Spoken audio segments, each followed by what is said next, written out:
Hey, what's going on? It's Bill Burr, and it's time for the Thursday afternoon, just before Friday, Monday morning podcast, and I'm just checking in on you. Oh, how's it going in your little part of the world? Huh? Is it going all right? Oh, I'm still limping from the fucking new assholes I got torn on the last podcast. Jesus Christ, did I ever claim to be a smart guy? That fucking cunt giving me shit about the autumnal equinox. I've been looking that shit up for like 3 days. I'm like, what exactly was he talking about? You know, is there anything worse than when somebody delivers new information in the tone that person did? Fucking coming at me like you discovered it. You just read about it. What the fuck? You know, I don't know. Anyway. I still don't get why I go on the internet and says the summer's over September 23rd. He's sitting there saying that's some medieval shit. I don't get it. And if he's so fucking right that summer started June 1st and ends August 31st, I hope he was out there flapping his fucking wings June 1st, screaming in the Netherlands, wherever the hell he's from, going, you guys, you're missing it. It's already started. Anyway, it's Thursday, August 15th. Oh, start spreading the news. I'm leaving today. I don't want to be a part of it anymore this summer. I want to fly back to a city where my stuff is and say, why did I buy all of this shit? What's going on? I'm going back to L.A. today. I'm going back to Cali. Hey, Freckles, I don't think so. Well, fuck you. My flight was canceled, but I'm still going at some point. I don't give a fuck. I got to take a bus. Shit, Dwayne Allman did it. He plays slide guitar better than I do. I'll take a fucking bus and I'll take a fucking train. I will change in Chicago. I won't even get a sleeper car ticket. I will sleep sitting up for fucking 4 days. Going through some of the methiest parts of this fucking country. And I don't have a speech impediment. That's meth-east. Yeah, going back to California today. With an aching in my heart. Cannot wait to get back to my shit. I'm going to get back to my stuff. And I'm going back and didn't booze the whole summer. My cigar smoking is off the fucking rails to the point I have to shut it down. You know, I remember my mother told me something about 1,000 times when I was a kid. Everything in moderation. I don't know how to do that. You know, I think what I have to do is a bunch of bad things a little bit. You know? A little bit of meth in my life, a little bit of cocaine. I don't fuck with any of that shit, but you know what I mean? I just don't know how to do it. So I am not going to smoke a cigar until that weekend when I'm going to the fucking Clemson, Florida State. But it's cool because I'm going back to my house and I don't have any cigars in the house. So that's the thing. It'll just take me just like 4 days, and then I won't think about it anymore. And then at that point, I won't be drinking. I won't be smoking cigars. I'm barely watching porn. You know, one of those fucking TV shows you binge watch? You devour the first 3 seasons, and then they just start to lose you in the 4th season, and it just fades away. That's what porn is like for me right now. And if I can just get that out of my life, start going to church on Sunday, you guys can start calling me old Billy Flanders there. That would be amazing. An amazing trajectory to this podcast, where I was an angry fucking conspiracy theory lunatic when I started. You know, to go into a bald Jesus freak who fucking lectures you on why you're not living a life the way you should. I will tell. Woo! Hey, Nene, looking good. Ow! You know, I would never do that to a woman I don't know, but I reserve the right to catcall my own wife. Hey, sweetie, what are you doing later, huh? Come on, don't be like that. Come on, don't be like that. Hey, smile. Put a fucking smile on your face. There it is. Hey, why don't you come over here and help me adjust my tool belt, huh? Nia will be on here later reading one of the funnier, it's not an email, what would you call it, a fucking post. It was a review. It was a review of some white lady that went to a plantation, and it was not what she expected it to be. The results may shock you. Here's something I did, because I always watch the MotoGP races. They come on at like a ridiculous time in the morning, and when they were on TV, I could record them and watch them the same day. But I have to wait till they repost them if I don't watch them live on their website. So I'm still waiting to see Dovizioso's win in the last race, wherever the hell it was. So I went there, and I was like, you know what? I'm going to look at some of these other videos, and they have all these fucking races, from back in the day. You go all the way back to like the early 90s, if not the late 80s. And I have to tell you, man, I get it now when fans of racing say you missed it. I just went back to 2002 because I wanted to see a young Valentino Rossi when he was still riding with Honda, just to hear how they were talking about him, if they already knew he was going to be one of the greats, And it seemed like his career is right where Marc Marquez's career is right now. And but just like the level of danger, and even then, they still had some sort of look like a fucking airbag. They still have a little hump thing on their back with their racing suit there, their racing leathers. So I don't know how far back the airbag technology goes, but this fucking guy wiped out, high-sided on his bike, and they came out and they took him off on a stretcher. I was just like, wow. I know my 3 years of watching this shit, I've never seen anybody go off on a fucking stretcher, which is a good thing. But just when I watch old Formula One races, which is the best thing of going to the F1 site and the MotoGP site, is to start watching some of the old races. And I wish, if you could go on to like the NFL.com and just watch a game. Like, I always wanted to watch that game when Walter Payton ran for 275 yards against the Minnesota Vikings in the late 70s, and he set the record. I always wanted to see that game. I've never even seen NFL film highlights on it. I don't know. It's a great way for a fan who's new to the sport, be they young or an old fart like me. It's a great way to learn your history and be able to put what you're seeing into some sort of perspective. So I watched this race. And what was really incredible was back then that in the same race they had 4-stroke and 2-stroke engines.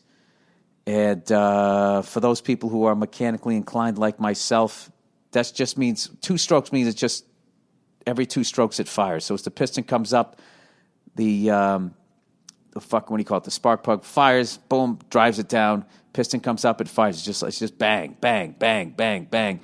And where a 4-stroke, it's every 4 strokes. So it fires, down, up, down, fire, down, up, down, fire. Same thing. So I guess the 4 strokes ran smoother and were easier to handle.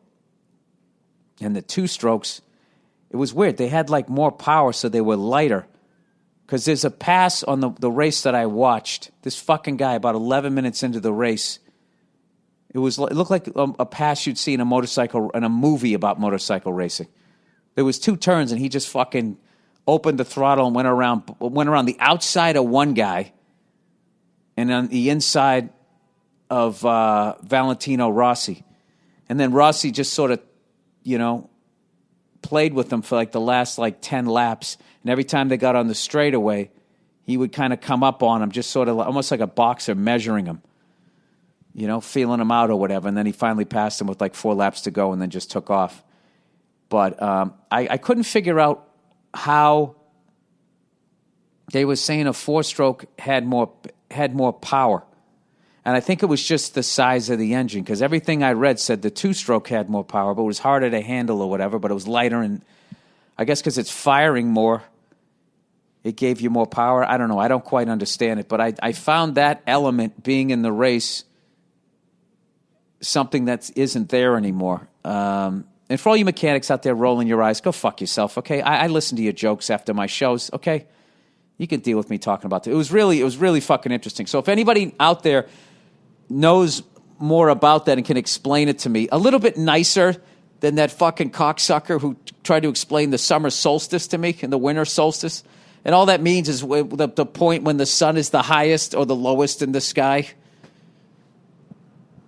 Fucking guy yelling at me like he figured it out, like the church wanted to burn him. So anyway, my flight got delayed.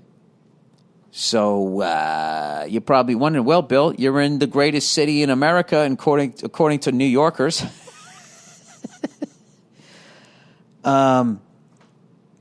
Where you gonna go? I'm going to go to the Met, believe it or not. And no, I'm not going to go there, to look at some art, by fucking Gruyere, whatever the fucking guys' names are. I know that's a cheese. That always sounded like one of those fucking artists. Like back in the day when I was still in the dating world. And a woman would say, let's go to the Met. There's a Gruyere exhibit. And I'd be like, I wish I could go back then just so I wouldn't waste all that time. Just be like, I don't want to go. Because I lack the intellect for this to be interesting to me. All of it looks the same. It's just framed shit. I don't give a fuck about any of it. I don't understand why it's worth millions and millions and millions and millions of dollars. I think the Mona Lisa is fucking, is as average as the woman that the dude painted. Would you hit on Mona Lisa? I wouldn't.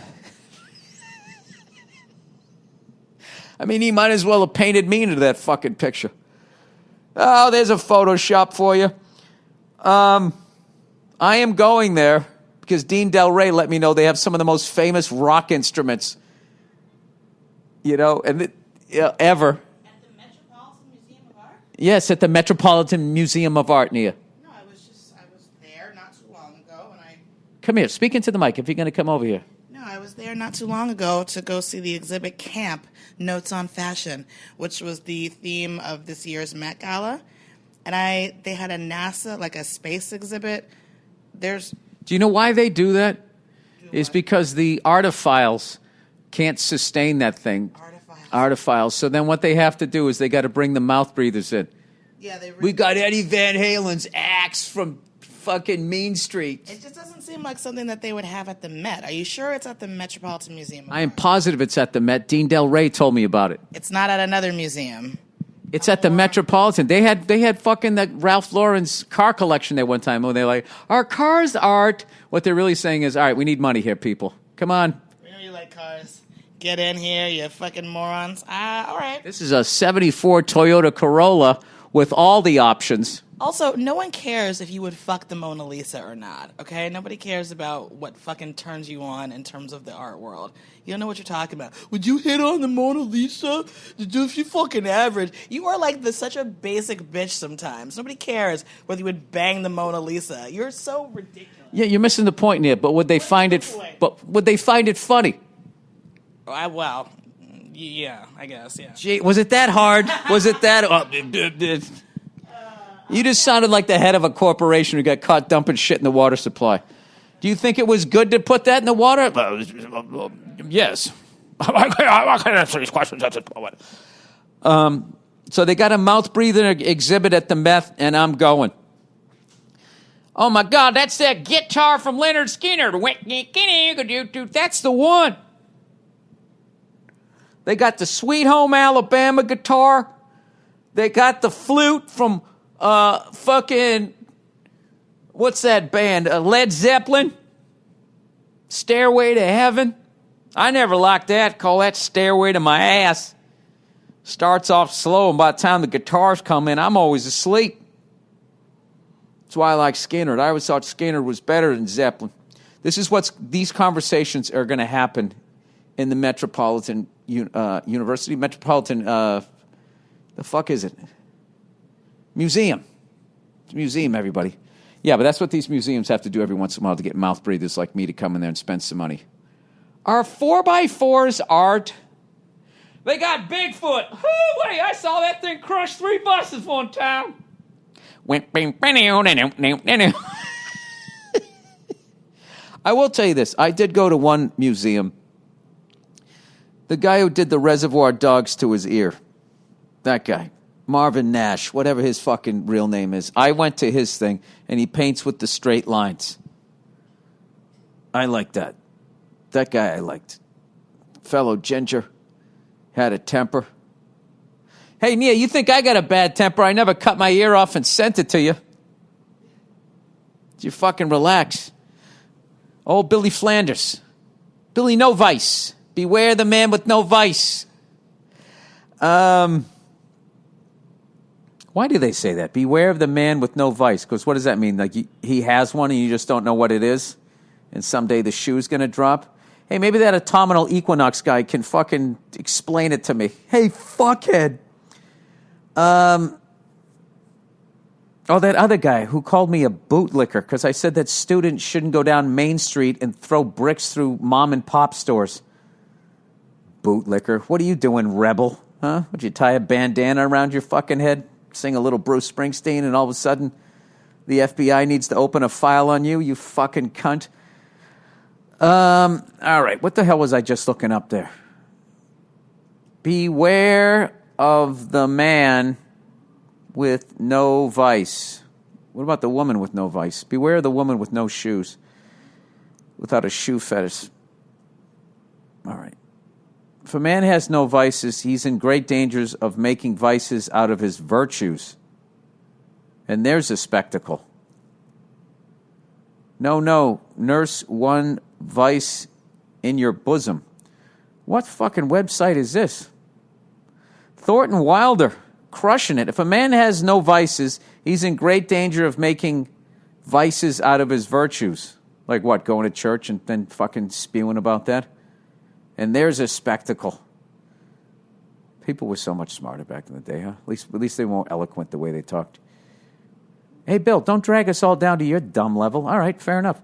All right, we've all seen them. We've all seen them. Men who were monsters of philanthropy and women who were dragons of purity.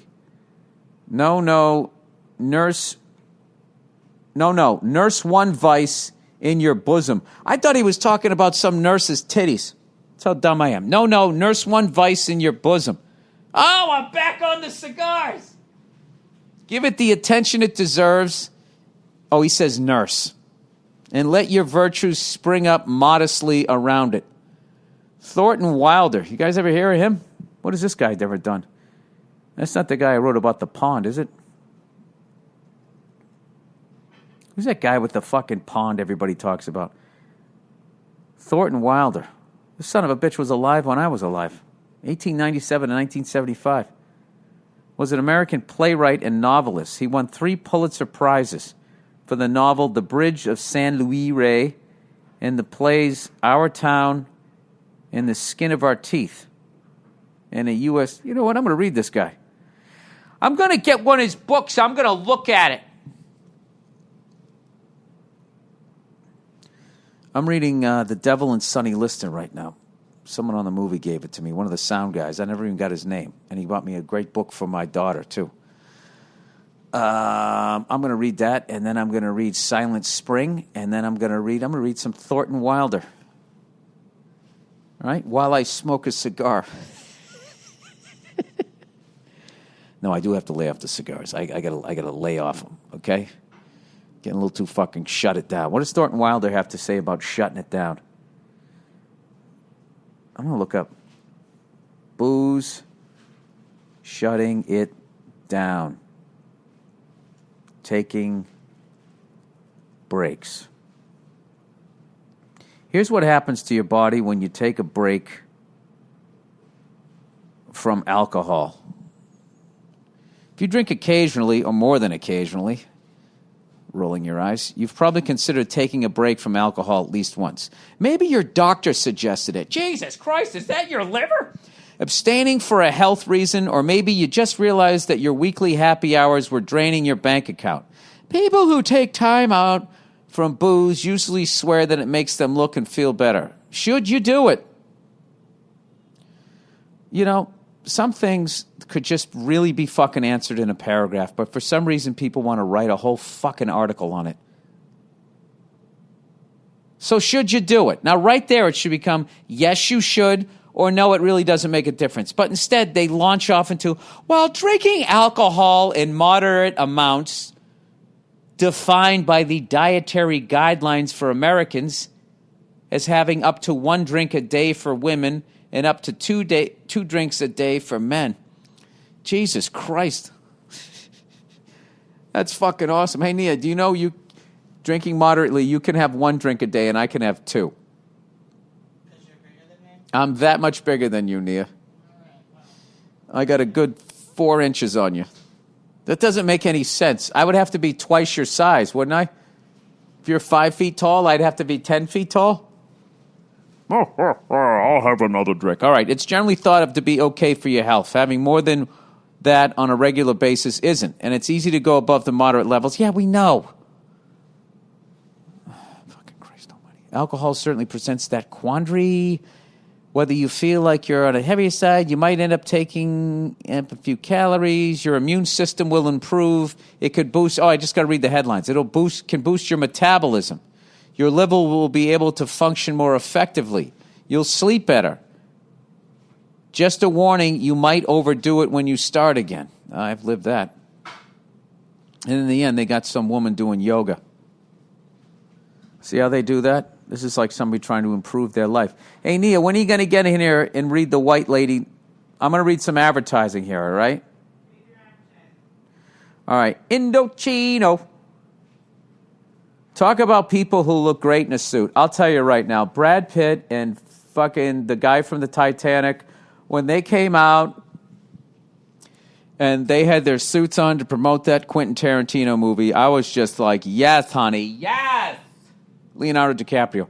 Indochino is the world's most exciting made-to-measure menswear company.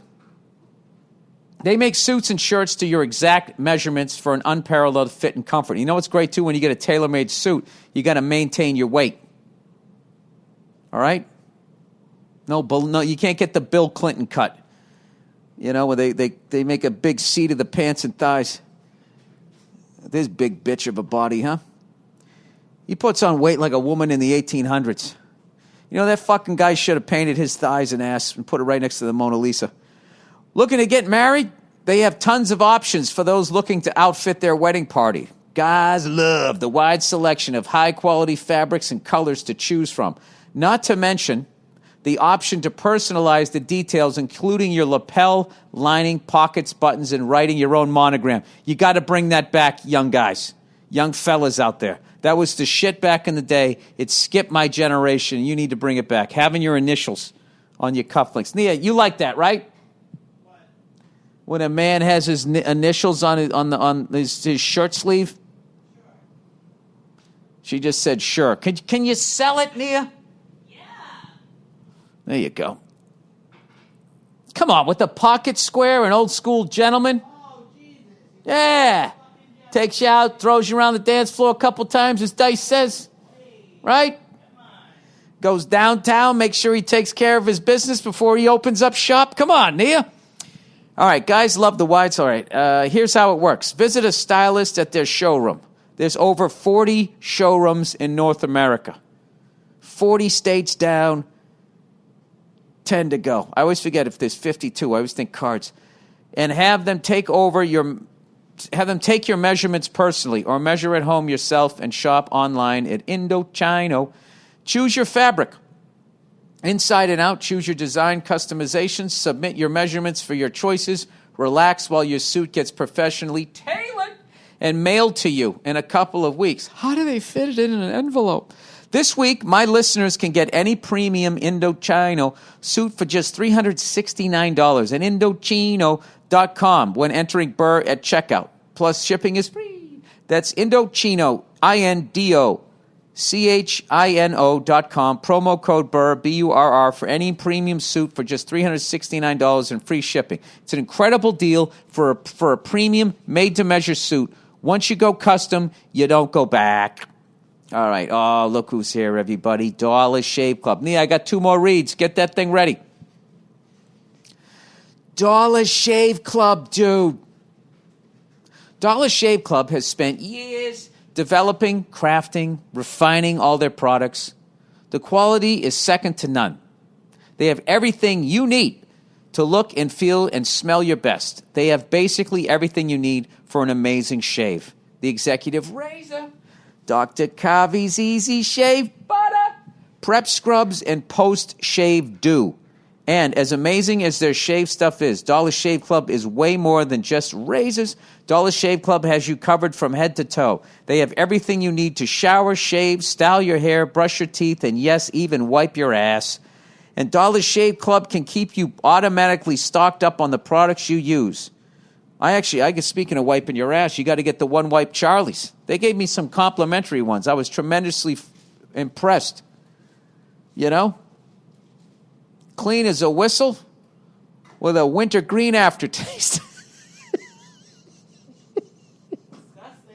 My ass was tingling, Nia. I always wondered what it would be like to put a breath saver up my ass, and now I know. Thanks to One Wipe Charlies, you get what you want wherever you need it. Hey, let's keep it clean here, huh?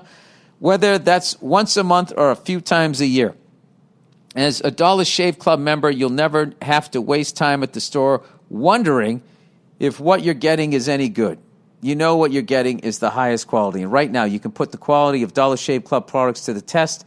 Their Ultimate Shave Starter Set has basically everything you need for an amazing shave.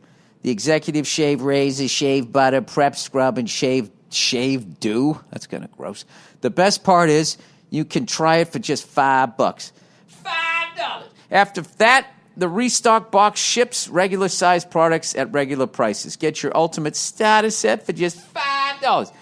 And dollarshaveclub.com/Burr. That's dollarshaveclub.com/Burr. That's probably the people downstairs telling us to be quiet. Oh, here's a movie I'm going to go see. The Good Boys. All right? What if the guys who made some of the most outrageous R-rated comedies like Superbad and Sausage Party decided to make an R-rated comedy starring 12-year-old boys? Well, they did. And it's the hilarious, I would have said pre-adolescent. 12-year-old pre-adolescent. You still got to say boys. Just saying 12-year-old boys now with that Epstein story out there, it's just weird. Well, they did. Oh, that's right. No, he was into girls. Well, they did, and it's the hilarious new movie called Good Boys. It follows 3 innocent 6th graders as they skip school one day to do whatever it takes to learn how to kiss before their first middle school party. The thing is, they get themselves into a ton of inappropriate and R-rated situations along the way. Nia, get back here. Early audiences and critics have been raving about Good Boys, saying that you'll laugh for 90 minutes straight. They're calling it delightfully inappropriate, wildly raunchy, and undeniably sweet. That's all you got to do to get away with it. You got to put the heart in there. Don't forget to go see Good Boys in theaters August 16th. That would be tomorrow. All right? Let's help these guys have a nice big weekend. So Hollywood lets them hang around for another one. That's how it works. All right. Nia was, of course, right here, right where I needed her, and then the second I needed her, she just went away. Nia! Come on, the timing was perfect. You're ruining it. My new favorite author, Thornton Niven Wilder. What's the matter? What's going on? Well, she could have texted you, too. All right, right here. It's fine. All right. Read it, please. Oh, wait. Hold on. I have to find it. Sorry. You are dropping the ball today. I'm totally dropping Nia, the ball. you should see Nia, everybody. The lovely Nia is even lovelier than ever. Crushing it at the gym. Lost 10 pounds this summer. Woo! Looking hotter than ever. Wow! Still won't make eye contact with me. No! All right. Nia, you had at least 17 minutes. I know. I know. Well, you can keep it going. I know. Keep it going. All right, you keep it going. All right. I'm going to tell you right now the top 5 reasons why Nia is lucky that she married me. Oh, boy. 1, my looks. 2, You are handsome. no hair in the shower drain. 3. Jesus, this is a tough one. Top 3 reasons. I'll stop at 3. Go on, Nia. Give me a third reason. What's that? I'm looking up the thing. Screeching halt, everybody. See, this is right here, why they make documentaries about whether women are funny or not. Okay? Nothing? I thought that would get you going. Oh, I didn't tell the story. So I was out smoking a cigar. There's a little park outside the 72nd Street stop on the Upper West Side. And I was sitting there with a couple friends of mine. And all of a sudden, this gay dude comes walking by dressed like fucking Eleanor Roosevelt, or whoever Herbert Hoover married. He looked like a first lady from the 1930s, is what I'm saying. With the fucking hat, the little hat with the fucking veil over his eyes. So we were sitting there smoking cigars, right? And he just comes fucking, and he had like a wheelie, luggage. And we're sitting there, and he just comes storming through the middle of us, and he goes, "Hey, genius! Your dildo's on fire." It just kept walking. And my first thought was like, wow, I really miss crazy people in New York. And I'm such a dummy, considering I'm a comedian. I didn't get that he was making fun of my cigar. Like saying that I had that big dildo in my mouth. And I don't know. I just wish I knew in the moment. I would have been, "Oh, I love a woman with attitude." I would have said something. "Oh, you look beautiful, sweetheart," or something like. But that's one of those things. This is why, Nia, I still make fun of gay people in my act. Because they're like straight people, where most of them are assholes. That guy's like a fucking asshole. I was smoking outside. I'm in the park. There's a fucking homeless guy like 2 feet away from me, I'm paying the price for my habit. Not enough for this fucking 80-year-old stewardess walking by, right? All of a sudden, "Hey, genius, your dildo's on fire." Meow, ladies. Meow. Okay, I'm ready now. Yep. All right, so this is a review of a plantation. I don't know what plantation, but it went viral because someone posted about it on Twitter. But the review says... Is this a real plantation? It's not one at like Epcot Center, is it? It is a real plantation. What do you mean Epcot Center? They have the plantation exhibit to get the Southerners to still go to it because Epcot's getting a little old. Okay, anyway. They gave this plantation 2 stars. My husband and I were extremely disappointed in this tour. We didn't come to hear a lecture on how white people treated slaves. We came to get a history of Southern plantation and get a tour of the house and grounds. The tour guide was so radical about slave treatment, we thought we were being lectured and bashed about the slavery. My ancestors were from Sicily, never owned slaves, and my husbands were German, and none of his ever owned slaves. I am by far not a racist or against all Americans having equal rights, but this was my vacation. And now we were crossing all plantation tours off our list. It was just not what we expected. I'll go back to Louisiana and see some real plantations that are much more enjoyable to tour. White girl inflection by me. I love that. I took a tour of a plantation. This wasn't what I expected. I went to Auschwitz, and it just was not what I expected. I liked the minimalist vibe there. I thought it was going to be about the architecture. I didn't think it was. I was never a Nazi. I never killed any Jews. That is like one of the funniest fucking like. It's. I almost don't believe that it's true that somebody like. We went to take a tour of a plantation. Like, what other plantations are you going to go to? Yeah, I don't know. Like, it's a plantation, lady. Like that's what happened. I was joking when she read this. It's like, I took a tour of NASA, and it was just not what I expected. Okay? I came there to look at some rockets, not to hear about people burning up on re-entry for the advancement of humanity. Okay? I just felt like I was getting a lecture, like, they're heroes, and I was somehow not brave. I'm going to go to a fun rocket ship place. Yeah. I don't know what this person expected. Like, they're telling you about what happened at plantations. So, Nia, for $1,000, would you have lunch with her, and she would just discuss her philosophies on politics and race relations for $1,000? Yeah. I mean, yeah. If I could, sort of. You can't say anything. I just have to listen. You have to nod like what she's saying is amazing for $1,000. No. Nia, for $1,250. No.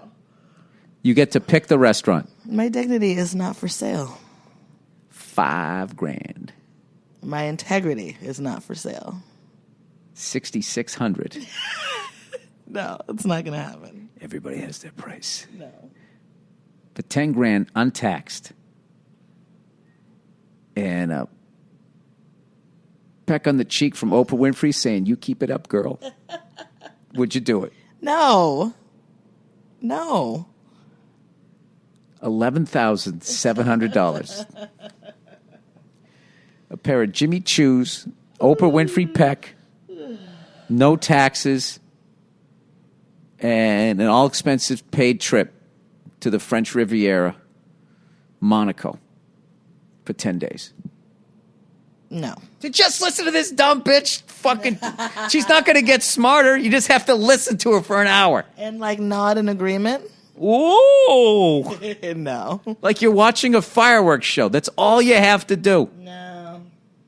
I'll pass. $12,345.88. Well, that A changes trip everything. to Calgary, Alberta.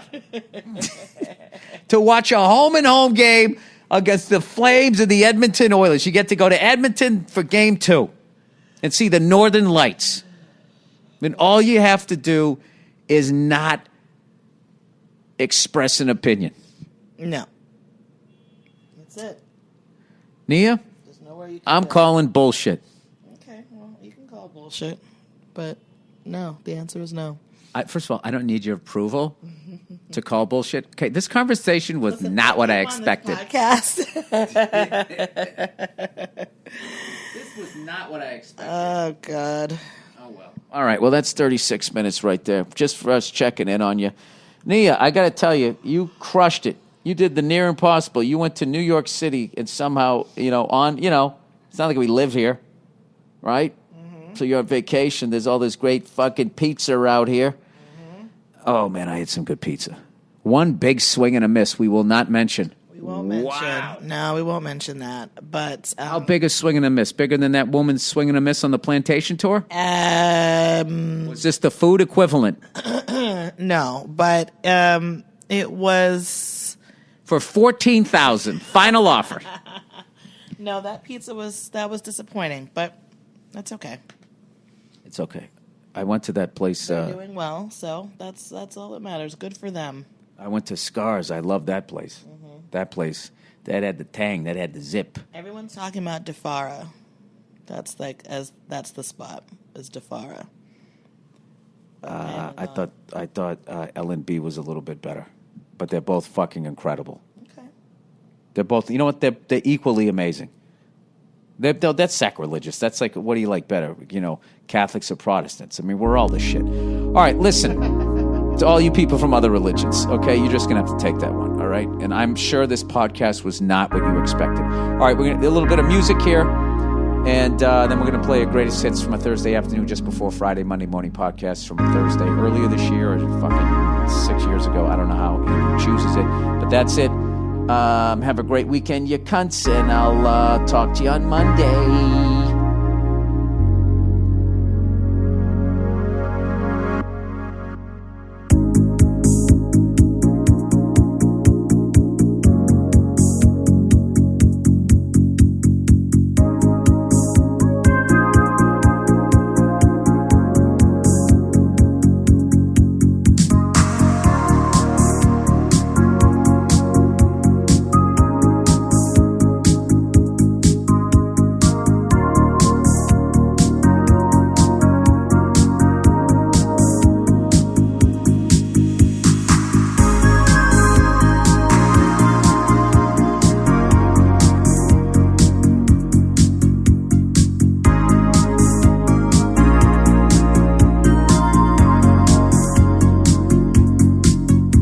Hey, what's going on? It's Bill Burr, and it's the Monday Morning Podcast for Monday, August 15th, 2011. Big news again this week. In case you didn't listen last week when I announced it on Opie and Anthony, this was the big goddamn secret for those of you out there who don't follow me on Twitter or Facebook or anything like that. My big announcement was, believe it or not, on November 11th, 2011, I am going to be performing at Carnegie Hall. I am going to be doing stand-up comedy in Carnegie Hall, New York City, the real one. Not that bullshit one out there in Pittsburgh. You know what I mean? Like when you say, I go to the University of North Carolina, Wilkesboro. I'm in one of the satellite campuses. No, I'm on the main one, bitches. All right? One where all the fancy people with their horns and their jazz musicianship and their speeches, I'm gonna be there. Thanks to Andrew Carnegie for feeling guilty at the end of his life after he had put his foot on the throat of poor people. He decided, well, let's give him a building to go down and enjoy music in. And you know what? I'm going to name that building after me. I am going to be performing. I'm going to be performing there. And I know I'm joking around about it, but I am absolutely blown away. I can't believe it. And, yeah, I don't know. It took me 20 years to get there. Just a little under 20 years. Okay, for you fantasy football stat douchebags out there. It was 19 years. It'll be 19 years. What's 12 months and 8 months? And in 9 days it took me to get there. To go from fucking doing stand-up in the basement of Spaghetti Freddy's, right? Eating my goddamn balls one at a time, nice and slow, downstairs where they got all the extra pasta, to get into Carnegie Hall. So there you go, youngsters. Young comedians out there, beat that. Beat 19 years, 8 months, and fucking whatever, how many days? 9 days. 9 days. All right? If you can beat that, you're a better comic than me, unless you have a catchphrase. Then you can go fuck yourself because you cheated. You didn't cheat. All right? But you gave them what they wanted. Didn't you? Ooh, they liked when I said that. What if I say it again? And the morons in the crowd, keep doing it. It keeps getting funnier. If you fucking do that, if you just stand on there and you throw the raw meat at those goddamn morons and let them eat it up just the exact fucking way they want, then no. You're standing in a different line. All right? There you go. I had a great fucking argument today talking about sports, as always. And as I say that, I looked at my ring finger on my left hand. I sprained my finger yesterday playing football. That's what I do at 43. I don't know what you guys do. You go down, you probably have your kids, take them down to the eye and ear doctor to make sure that they're going to be okay. Then you bring them home, you teach them math, you teach them right from wrong. I'm sure that's what you're doing. You're probably 10 years younger than me and you're doing that. Me, I'm out on a golf course playing catch with a football, trying to learn how to throw with my left hand. I don't know why. It's fun to me. So the fucking ball's coming in, and I caught a couple one-handed. And as I'm going to stick my hand out to catch it, something in my brain goes, don't do that. Don't do that. And then my ego said, hey, fuck you, brain. I'm running this shit. All right? If I wanted any logical thought out of you, I would have asked a fucking question. Stand down, sir. So, of course, I stick out my left hand, and I didn't jam it. I got to be honest with you. If I had to choose between jamming and spraining, I'm taking the sprain all day long. Wow, look at that. It's purple all the way down to my... So anyways, my finger, Jesus Christ, this thing is disgusting. It looks like, you know when a body has been floating in a river?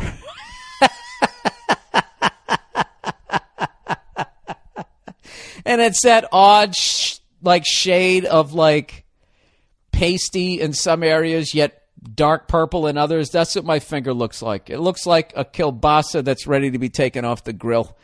And I did everything. I taped it up. I put ice on it. I did the whole rice thing.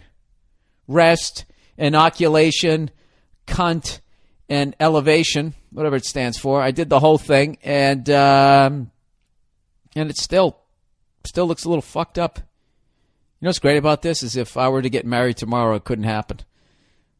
Would that nullify the wedding if you couldn't put the ring on this finger? Huh? And that stupid goddamn ceremony. And do you fucking take this fucking broad to be your fucking goddamn fucking wife for the rest of your goddamn fucking life unless you want to leave, at which point she'll take after your shit? I do. How invested in me? No, now you gotta take out the fucking gold shiny fucking thing that they say is rare, which probably fucking isn't, but none of us are minors, so we don't know any better. If you could please take that fucking... I don't think it would fit. If it doesn't fit... Wait a minute, is this some Johnny Cochran shit? If the ring don't fit, you get to keep your shit, right? No, that was corny. Sorry. Fuck you. It's only 6 minutes in. I'll get to the funny. So, yeah, I fucked up my finger. Yeah, I've been trying to learn how to throw left-handed. You know? And it's so awkward it actually makes you laugh as you're doing it. I suggest tennis balls and you throw it at a lazy boy. Do you guys remember that, not Johnny Bench Batter Up, what was that other one? We just got the little backstop. Do you remember that? And it had the netting, and you'd throw it, and it would bounce right back to you, and you could work on pitching and that type of thing. At least that's what they said, but was really basically for the kid with no friends, for the only child. I'm basically using my lazy boy for that. Wait a minute. You know what that reminds me of? Remember the baseball kid? They had this thing called the Baseball Kid. And the song was, the baseball kid, if baseball's what you want to do, the baseball kid will pitch to you, right? And it was this fucking cardboard cutout of what should have been your best friend pitching the ball to you. But you didn't have one. So then they just came up with this cardboard cutout of the friend that you don't have. A cell phone's the worst invention ever when you're in a relationship. Can they ever leave the house without calling you 2 minutes later? How are we doing on string beans? Do we have any string beans? Honey, I know you don't know. Could you just go out in the kitchen and look? Well, put it on pause. Why are you yelling? Right? Isn't that how it goes? That half of the conversation? Unfucking-leavable. Stop calling. Remember when you first got a cell phone? It was exciting. Exciting and new. Pick it up. She's got nothing to say, but she'll still call you. Anyway, so they had this thing. They had this thing called the Baseball Kid. And that was, and I remember it came out when I was in junior high. And even then, everybody was joking that's for why wouldn't you just have your friend pitch? And the commercial was hilarious because they'd have the baseball kid on the pitcher's mound, and then there'd be the kid up to bat, and then there'd be a bunch of kids out in the outfield. It's fucking stupid. You got like 8 kids there. That makes the baseball kid obsolete. But they couldn't show some lonely kid sitting there with his arm around a cardboard cutout that has a face on one side, but on the other side it's just, I imagine, it's just cardboard. It's probably like, when you take a tour at Universal Studios and you're like, wow, this is an old Western town. And then they turn the corner and you just see that it's just the facade. Is that what you call it? The front of the building, and everything else is just a 2x4 behind it. Yeah. So that's basically what they had back then. It was basically for only children. Or maybe you were the fat kid and you got sick of people laughing at your... They're not really man tits when you're still a kid, but whatever. We'll go with man tits. So, Mom, I'm sick of everybody at school always making fun of me. I don't want to play with them anymore, but I still want to play. Well, I have an idea. What if we had a cardboard cutout of someone who could pitch to you? Is it going to be mean to me? No, Tubby. It's just going to throw you the ball. That sounds wonderful. The baseball kid. You know what? I'm sure on YouTube that they actually have the commercial. So I'll try and find that. If I don't remember it, please send it to the mmpodcast.com and we'll get it up there for you. Or just search the baseball kid. But you don't want to do that. You want to go to the mmpodcast.com, right? The official podcast page of the Monday Morning Podcast. And we'll have all the YouTube videos. I actually have one that somebody sent me on Twitter of this guy with a speech impediment, this fat guy bitching how they fucked up his video game. And he doesn't have a lisp. I don't know why I just popped the P there. He doesn't have a lisp. Any vocal coaches out there can tell me what this is? It's that one when you don't have a list, but you go, successful. Seriously. Stop it. I'm serious. I'm trying to be successful. That shit where you sort of push the wind out on the side of your tongue. What's that one called? The lisp is my horrible, I do. That's Jesus Christ. What's going on here? That's a lisp. I know that. But what is a cesspool? It's a fucking cesspool. What is that one? I know vocal fry is when you don't push enough air through your vocal cords. And I've joked here on the podcast before. Every girl who was a fucking writing major in college always talk like that. Well, you know, Edith Wharton, the magnitude of her work cannot be magnetized. Did I say that too many times? I need to take another writing course. They'd speak like that. So anyways, let's plow ahead here with the podcast. I have another special announcement. This has been sort of like special August, hasn't it? I have another special announcement here. Introducing. A lot of people out there have been like going, hey, Bill, you know, you do the Monday morning podcast. I like it. I like that you give me a free hour of comedy every week whilst whoring out whatever product it is you have to sell, you cunt. I appreciate it. You know what would be better than that? What if you did another hour? What if you did another hour of free entertainment and put it out on like a Thursday?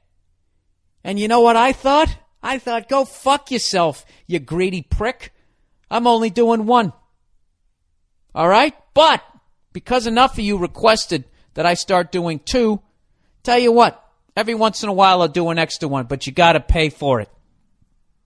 All right? Oh, fuck you, you whiny pieces of shit. Hear me out. Hear my sales pitch before you turn the channel, all right? Jesus Christ, you guys. Is there any fucking loyalty? I'm introducing, I was trying to think what I should call it. And it's basically going to be me interviewing random people in my life. They're going to be 99 cents. It's the Monday Morning Podcast Select. What inspired this name? I'll tell you. You ever drink some shitty American beer, right? It's not shitty, but you grew up with it and it reminds you of your dad, right? You drink like Budweiser or whatever. What are the other ones? Light beer from Miller. You drink that shit. And what did they do? With all these microbreweries coming up, for some reason, all these blue-collar beers had to have their fancy little fucking, you know, something select. It's basically why I'm calling it the Monday Morning Podcast Select, because they would always have like, Budweiser Select or Miller Select. And it was supposed to be like, okay, we really tried to make it taste good on this one, right? So that's what I'm calling it. It's the Monday Morning Podcast Select. And this first one is going to be out on Thursday. Okay? It's 99 cents. And anybody wants to whine about it, go fuck yourself. You already got a free hour of entertainment here. And you don't have to pay this. You don't have to pay for this one. No one's twisting your arm. All right? You just wait for another free one every Monday. But if you want 2 a week, I'm not doing this every week, people. But when I find somebody that's interesting enough, because I think there's enough podcasts out there, comedians interviewing other comedians. So I would like to try to do something a little bit different. So this Thursday, if you're a sports fan, I interviewed Ephraim Salam. He's a white guy who's majored in accounting. If anybody out there knows a white guy named Ephraim, please send me the picture of him. I want to see it. All right? With his Babe Ruth nose. All right, plowing ahead here. A few people got that. All right. I interviewed Ephraim Salam. He played right tackle in the NFL. I shouldn't even say played because he's officially he's not retired yet officially. He played with the Houston Texans last year. He played for 14 seasons, I believe, in the NFL. And I basically asked this guy every goddamn question I could think of that I ever wanted to ask a football player. You know? What's the dirtiest thing you ever did to somebody? What's the dirtiest thing that was ever done to you? What do people say? You ever get mad at the level of pussy quarterbacks get? The real shit. All right? You want that phony shit? You want to watch your former heroes on ESPN on that fake football field getting down to do a 3-point stance? You want to watch that shit as they explain the cover 2? Or do you want to hear about steroids? You want to hear about gold-digging whores? You want to hear the questions? You want to hear the answers to the questions that you fucking have? You know what's killing me? You know the one I forgot to ask him is, what the fuck? What's the deal with the prevent defense? I forgot to ask that one, but I asked as many as I could possibly ask. And then in the end, we talk about that movie Planet of the Apes. It's 99 cents.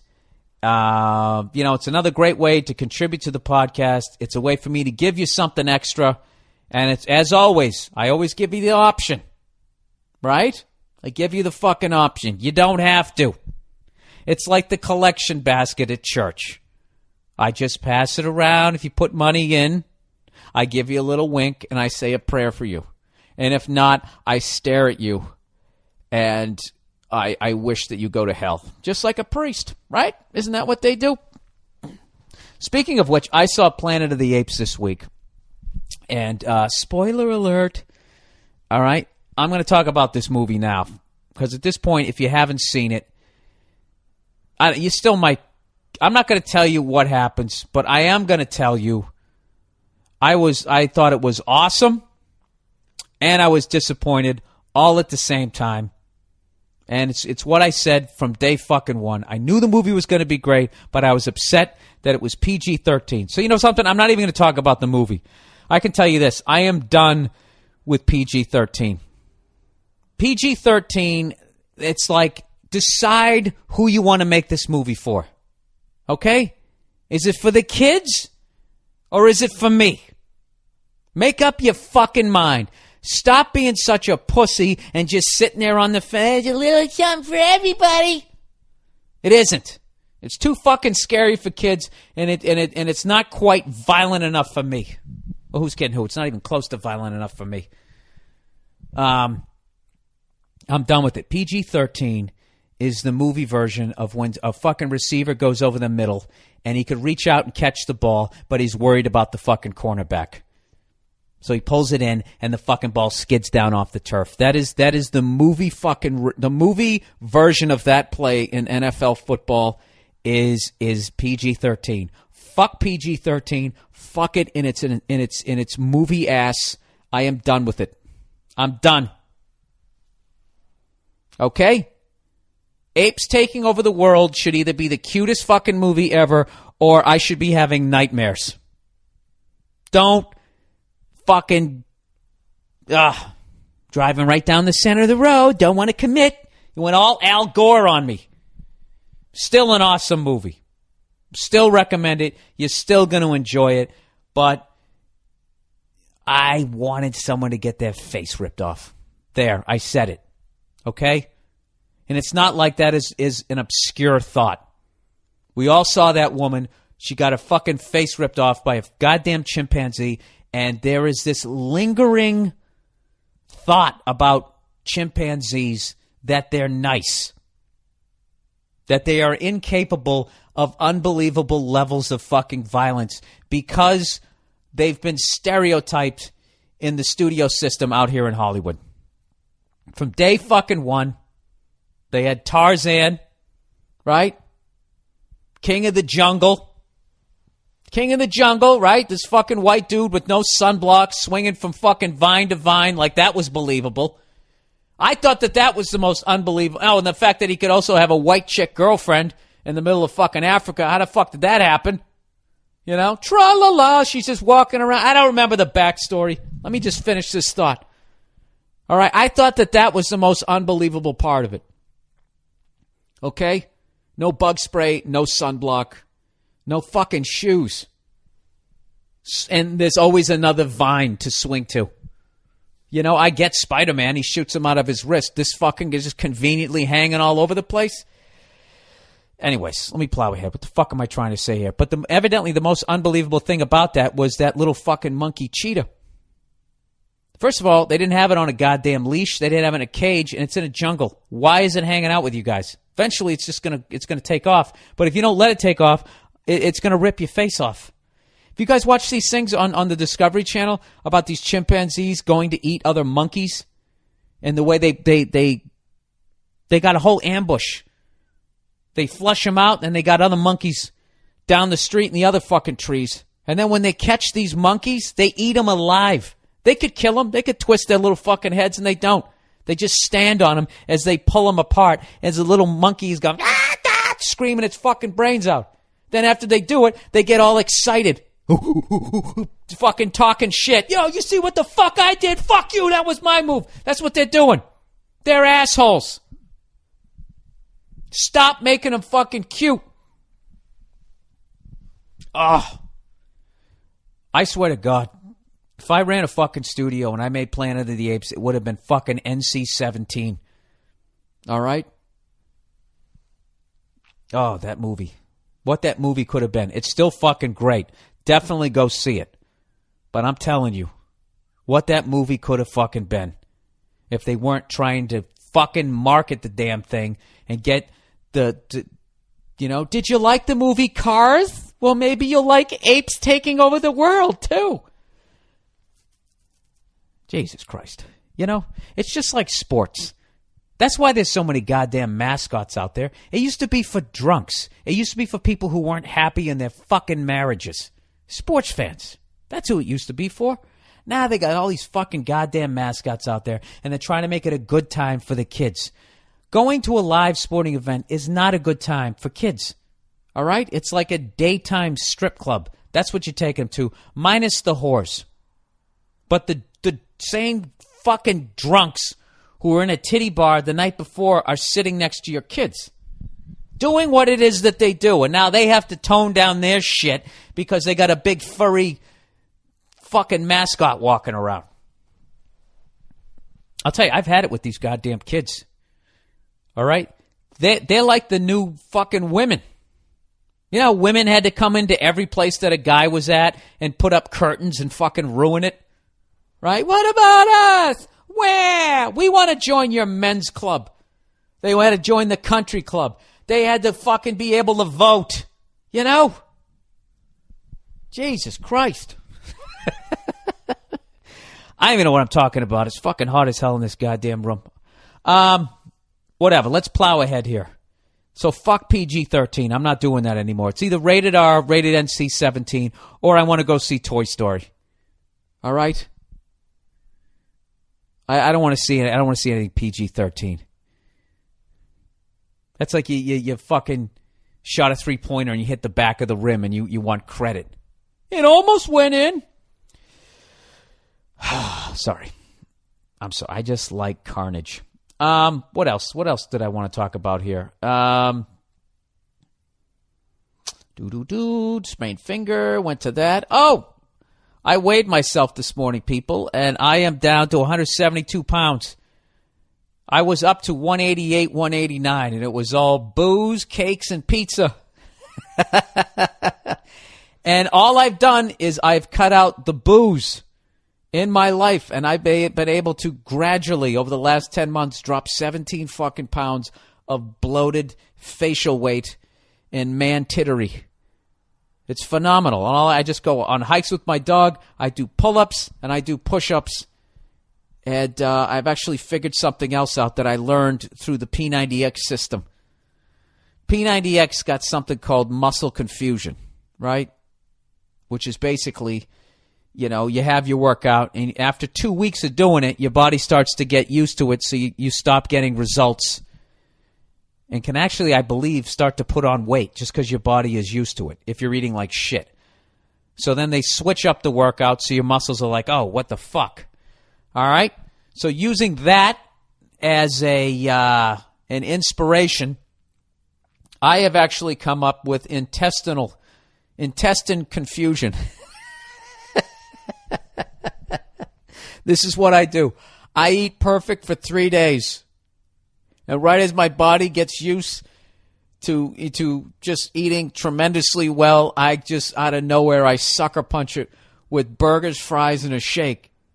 And as it rolls down the hill going, what the fuck, what the fuck? Then the next day I start with my oatmeal again, and I go back turkey slices and I eat well. And it's great.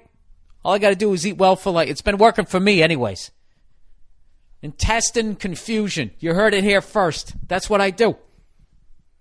Because I think if you eat well all the time, your intestines, they start becoming like the spoiled rich kid, who got the car when he was 16. You just start taking shit for granted. You don't give a fuck. I think your body does that. When you just eat well all the goddamn time, it just starts, it's just how it is. And you stop dropping pounds. I've actually found, twice this week I did it. I almost ate a whole large cheese pizza by myself, and I was sitting there on the couch in the fetal position. I can do 4 slices all day long. You can do it all day long, run out to the mailbox and come back, and I don't have a problem. But when I go for that 5th one, forget it. So, of course, I go for the 5th one. I'm an American, right? It's all about gluttony. We're not wearing skinny jeans over here like those goddamn people over there in Europe. Actually, we are. Dude, how annoying are the skinny jeans, yet they're still hanging off somebody's ass? I swear to God, if I had martial arts training to the point I was a black belt in 4 different styles and I had a stun gun, I would run around pulling up people's pants, not worrying, and I would actually give them a bit of a wedgie, just not worrying about, and the only reason why I don't do it is because I know I'm going to get the living shit kicked out of me. But I just want to run up behind these fucking kids.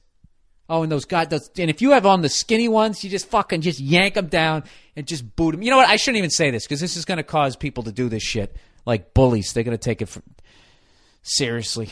Wouldn't you just love to do it once? Just yank them up. I mean, it's gotten to the fucking point.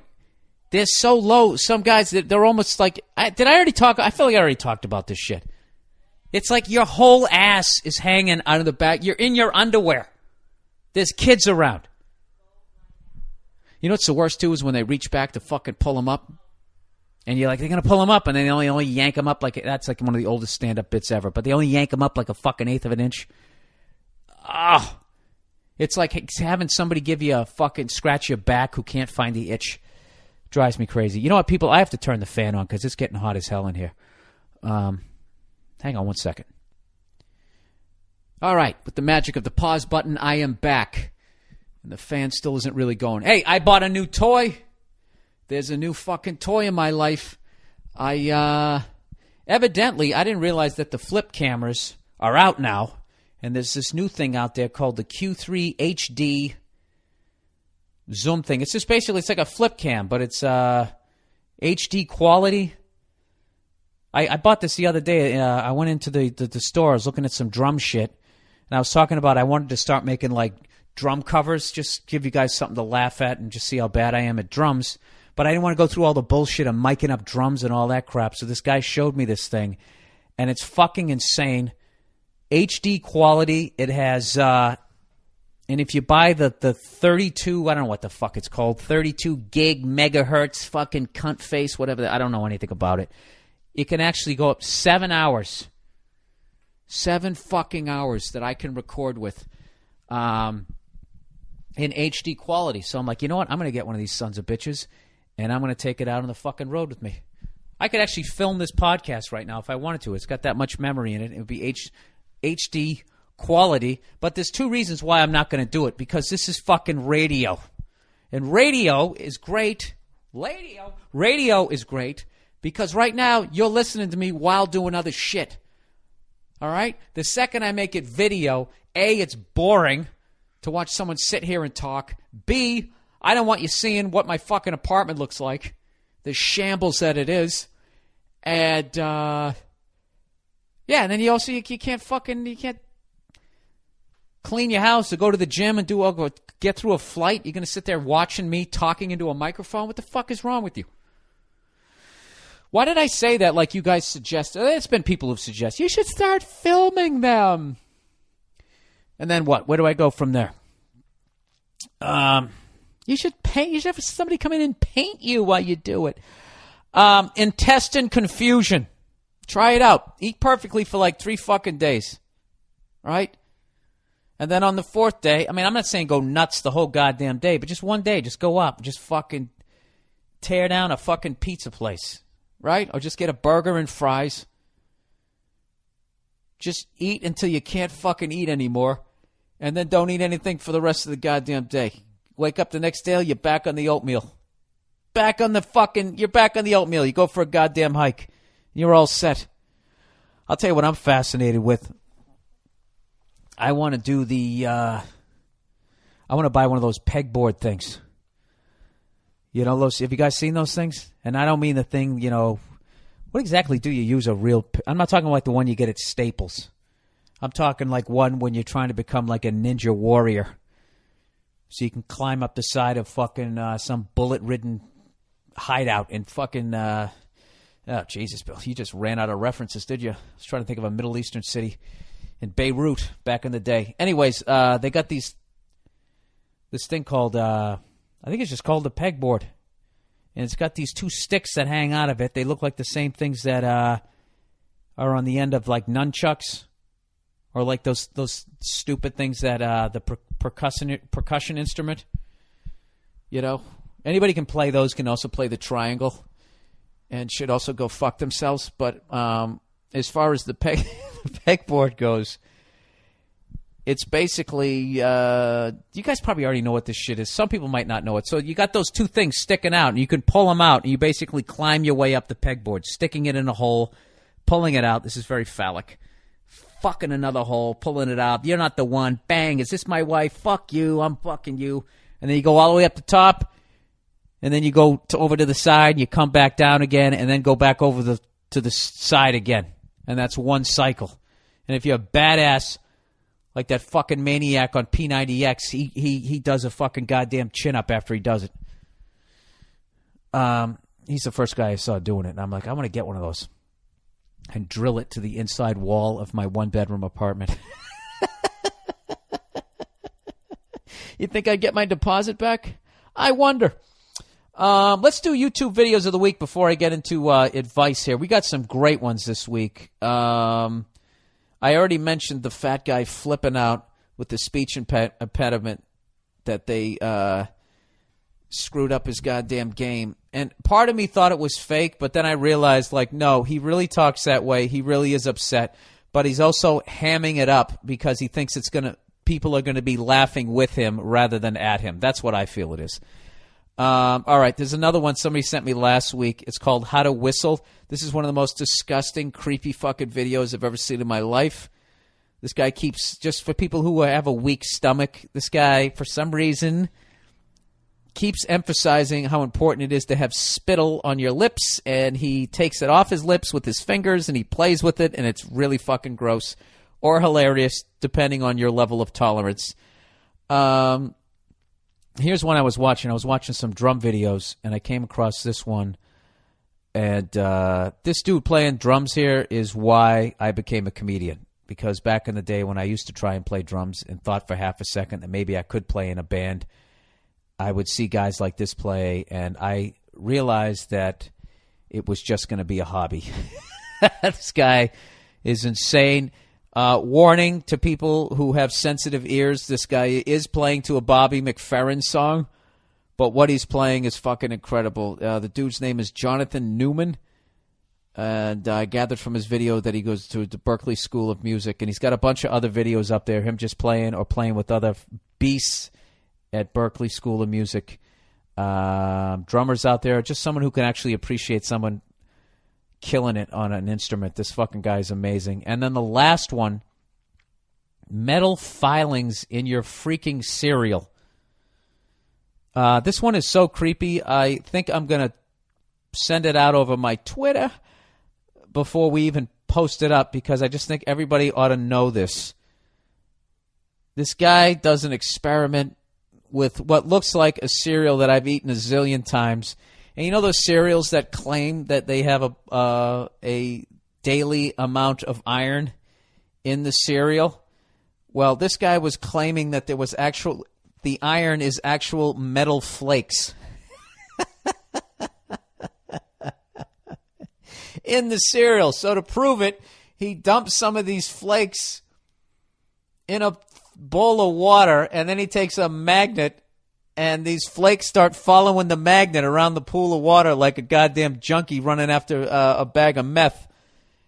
It's really fucking creepy and fucking hilarious and just scary. I was up at the Montreal Comedy Festival a few weeks ago, and somebody mentioned how somebody had gotten cancer, and this guy said, Jesus Christ, if one more person gets cancer, right? And who knows? I don't know if this is all tied together. I have no idea what. Just watch this video. It is really fucked up. And I saw this, and I'm like, that's it. We're shopping at the health food store, but knowing how shit works, the big guys, they probably own the health food store too. But the bright side is, I think if you get enough of this flaked cereal and you somehow are able to get the iron shavings out of it, you know, when the economy melts down, you could make maybe a spearhead out of it or some sort of a shield. I actually, I was thinking the other day, have you ever seen those videos on YouTube where they talk about how they built those Fema camps all over this country just in case another New Orleans thing happens? And when you look at, and it's for our own safety, yet there's a fence with barbed wire around the entire facility. It's a fucking prison. I don't know who it's for or what it's for. And every time I picture going into one of those, I always picture that Red Dawn, Avenge Me, or whatever the name of that movie was. And I'm just like, you just go in there and you fucking die. Right? But I actually have found a silver lining. And that silver lining is the now deceased actor Jack Sue.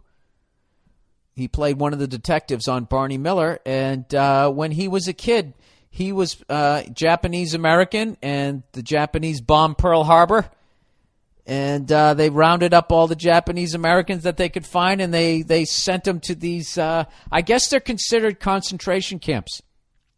There was sort of a debate about that because there was no torture going on, but I guess the definition now, according to Wikipedia, is that when a select, like a minority group of people is all rounded up and they haven't done a goddamn thing and they are stuck in a camp and not allowed to leave, that is a concentration camp. And then, of course, there's all different levels from you just have to stay here and play cards with each other until we kick your country's ass in war, all the way to the absolute fucking horror that happened in Germany. So anyways, but Jack Sue was in one of those, the Topaz Relocation Center, when he was a kid. And you know what? He got out, and 40 years later, or whatever, 30 years later, he was on Barney Miller. So there you go. If the economy collapses and you end up in a FEMA camp, do not give up hope. You could one day, 30 years in the future, become a star of a sitcom. And then die of cancer of the esophagus a little bit later. Okay, let's plow ahead here. Janie Lane died. Shout out to Janie Lane. I don't get what the fuck. I'm really bad at this shit when people die. As I mentioned last week, hair metal was my shit. Heavy metal, we didn't get too much into the speed metal. I liked all that shit. I was of the perfect fucking age. It's not dumb to me. I don't give a fuck. Go fuck yourselves. And this guy, I don't know, just another guy, died way too fucking young. So he's got kids, so download some of his music. Hopefully it will somehow get to them. All right, that's all depressing shit. Let's plow ahead here. All right, advice. Bill, I am a 32-year-old born-again virgin, and it ain't by choice. Jesus Christ. Once again, I haven't read these, so I'm discovering this shit right along with you. I haven't been laid in years and don't know why. Well, it sounds like you got a sense of humor, so already, sir, something positive. You got a good sense of humor. He goes, I'm not the ugliest guy in the neighborhood, but that ain't enough. The closest I came was a BJ by a thick chick last summer, but even a guy as desperate as me wouldn't fuck her. All right. I have no problem flirting with cute bartenders, but just can't seem to seal the deal. Maybe I'm too picky, but I have no interest in screwing a broad I'm not attracted to. Please help a fellow sunburnt fuck like yourself get back on the wagon. Love the podcast. Even more when Nia is on. She helps balance out your insanity. Please help another horny... Oh, Jesus Christ. I can't even read some of the shit people write. All right. All right, dude. I'm going to compare this. You being a born-again virgin, as I'm going to compare this to a stand-up comedian who just shot an hour-long special and now needs to write a brand-new hour of material. Okay? You're in a desperate situation. You shot the fucking thing. It went great. You're excited. You celebrated that night, and then the next day, the clock's ticking. Your special's going to come out in anywhere from 3 to 6 months. And so you basically, it's probably going to come out probably like 4 or 5 months. So you basically have 4 or 5 months to come up with a new hour of material. You know what the quickest way to do that is, sir? Not be picky. When I write a new hour of material, all rules of hack are thrown in the garbage. I don't give a fuck. I'll do a Monica Lewinsky joke. Anything to just be saying something fucking different. To get me talking about new shit so I can leave the past behind and fucking plow forward. And even that hacky shit will lead to the gold. All right? So let's get to you. All of a sudden, I don't want to bang this girl because she's thick. You didn't even say fat. She was thick. Sturdy. Could take a pounding. She's right there waiting for it to go down. You don't give it to her. You're trying to drink Johnny Walker Blue right now, okay? And you got $2 in your pocket, all right? It's time to go with a little natty light in a pussy sense. Do you understand me, sir? Now, I'm not saying that you go out there and go bang some fucking scabies-ridden prostitute. I'm not saying that, all right? Go out there, find yourself a girl, looks clean, wear a fucking condom, and as long as it's consensual here, consensual sex, you fuck the shit out of her, all right? You'll get your little swagger back. When I'm putting together my new hour, I fucking hate myself on stage. And shit that would be a little funnier isn't because I don't feel strong. And that's what you're doing. You don't feel strong right now. All right? Because your dick's been twisting in the wind for God knows how long. So that's what I would do. Stop being so goddamn picky. Did my girl just call me? What did you say? Maybe that was a neighbor yelling. I have no idea. So that's what I would do, sir. Just stop being so goddamn picky. But don't lower your standards to the point where you're risking, fucking an STD or impregnating some toothless whore. You understand me? You know what you got to do. All right. Here we go. Plowing ahead. You're like somebody who doesn't have a job and then the job opens up. Well, I want to be in sales. All right, question number 2. Hey, Bill, I'm a regular listener and first-time writer. I need your advice on something. I'm 26 years old, and I was together with a lady for close to a year and a half. Before dating her, I was pretty much a dog. Your typical man-whore type. No, I know nothing about that. I'd basically bang anything with a skirt on it. Well, don't ever go to Scotland. Thank you. I'll be here all week. But this girl was different. I knew her for a while before we started dating, and we were amazing friends. Anyways, I won't blab on too much.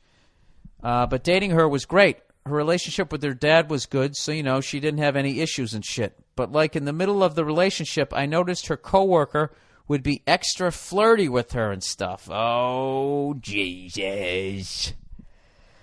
Ugh.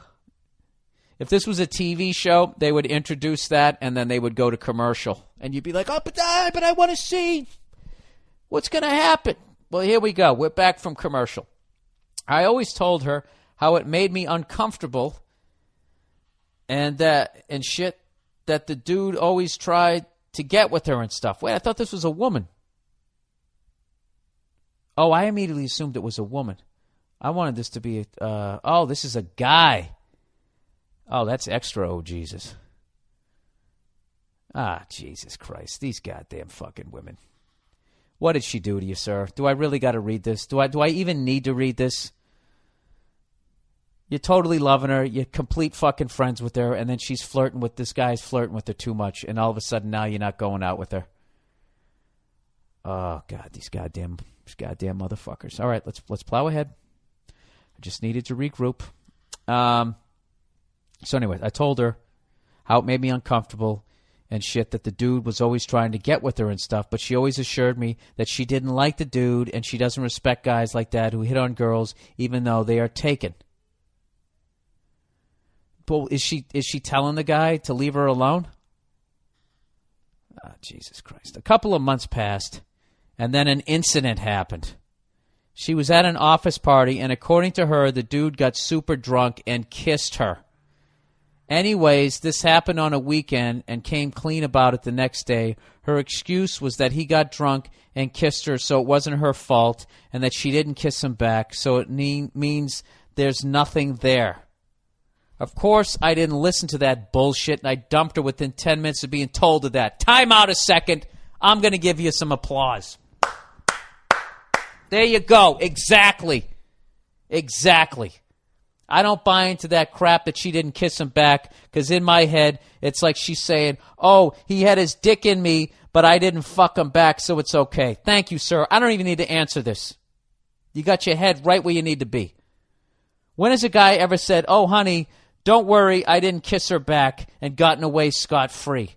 If a guy said that, he would have had the shit kicked out of him by his girl. I remember the old Uninformed episode where you and Joe were talking about Michael Richard to some PR guy, and Joe said the problem with the whole situation is that Michael Richard squirmed when he was apologizing and didn't just own up to his fault. That's why he wasn't forgiven. And that's the logic I use here, that if she just owned up to it, that the dude kissed her, I could deal with it better than her saying she didn't kiss him back, so I should be okay with it. Okay, and he goes, oh my God, I'm basing my relationship decision on what Joe DeRosa says. I think I've hit a new low. Anyway, not to make this email too long, but 3 months since we broke up, and I'm not really sure if it was the right decision. My gut said I did the right thing, but I'm questioning it. Dude, you're questioning it because you love this girl on some level, and because you're lonely and you're going through this shit. But dude, fuck that. All right? No offense, but that bitch was disrespecting you from day one when that bullshit was happening. This guy's drunk. How did your lips do? What did he fucking run across the room like a Superman punch, but with his lips sticking out? And she was talking to somebody else and came over and kissed. He was drunk. What led up to the kiss? What the fuck were they talking about? They were talking about shit that leads up to a kiss. And your fucking goddamn whore of an ex-girlfriend sat there in that fucking moment, letting her pussy get a little bit wet, but not really fucking doing it. Fuck her, dude. I'm telling you right now, that was the tip of the goddamn iceberg. That's the lock the door test to the 10th fucking power if you ever saw a Bronx Tale. That's it right there. You 100% made the right fucking decision. You're still a young guy. There's a better one coming your way who won't be fucking flirting with some dick at work and accidentally getting kissed. And you think that that's the only thing that happened? That he accidentally just kissed her and that's where the fuck it stopped? He didn't accidentally brush against one of her titties? Fuck that, dude. You did the right thing. Football season's coming. All that money you would have spent on her, go get yourself a dish and get the fucking NFL package. You deserve it. All right? Go on YouTube, learn how to cook a perfect steak on a hibachi, and enjoy your fucking team for 16 games. I'm telling you, let her fade the fuck away and get yourself a decent woman. Good for you, sir. I applaud you. I applaud you for the fucking decision you just made there. That was like, it was like in gymnastics when you just stick the fucking landing, 10.0, it's over. Give him the gold medal. You did the right thing. Fuck her. All right? That's just the loneliness. You'll find another good one. Good ones are hard to find, so it's going to take longer than 3 months. Okay? But the last thing you want to do, it's over. The trust is gone. It's fucking over. All right? If you ever think of going back to or re-listen to this part of the fucking podcast, it ends at 49 minutes, 53 seconds. So fast forward to that and rewind to whatever, fucking 2 minutes. Ah, Jesus Christ. You didn't kiss him back. Yeah, you didn't kick him in the balls either or yell rape. How the fuck did he kiss you? Oh, that's fucking great. You dumped her. Good. I hope she learns a lesson. She probably won't. Dude, she definitely has fucking issues, and I'm telling you right now, why do I keep overselling this? All right, let's move on. All right, the next one. Number 3 here. Okay. Un, deux, trois. Uno, dos, tres. And that's it. That's the length of. I can speak 3 languages if you want to count to 3. Other than that, you're on your own. I would like to get your great sage advice on a certain lady. We'll call her Melly, that I can't get off my fucking mind. And if Nia is around, I wouldn't mind some womanly advice too. You know what? She's in the kitchen where she fucking belongs, making me a goddamn dinner.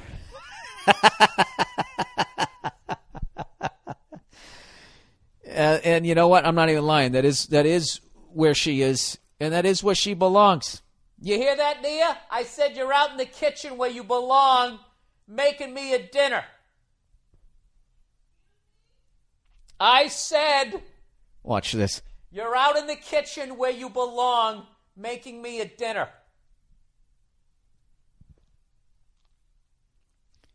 I don't hear her feet. Are you just going to take that? What's the world coming to? Hey, somebody wants your advice in here. Hey. Fuck you. Here we go. Let's go here. Here we go. Well, she's not around, evidently. She's probably watching one of those shows where people dance with no shirts on. Dancing like a 2-year relationship. They seem to always be dancing some sort of relationship. Okay, in this dance, like, he loves her, but he can't be with her because the king said don't do it. And, really? That's what you're doing there? I thought you guys were just spinning around on tables. I swear to God, that fucking goddamn dance show, America Has Talent, I don't know what it is, but it's longer than the NHL fucking playoffs. I've come home, she tapes like 5 of them, and then she'll watch them all at once, and it's like March Madness for douchebags. Every time I come home, the fucking show is on. The only thing I'll give her credit for is she fast forwards through that chick that looks like a fucking toad who goes, woo, all the time. If, like, what the fuck was Frank Gifford's wife? Kelly Gifford? Whatever the fuck her name is. If she ever fucked a frog, if she had sex with a frog, that's what it would look like. That goddamn flat-faced fucking weirdo. Ugh.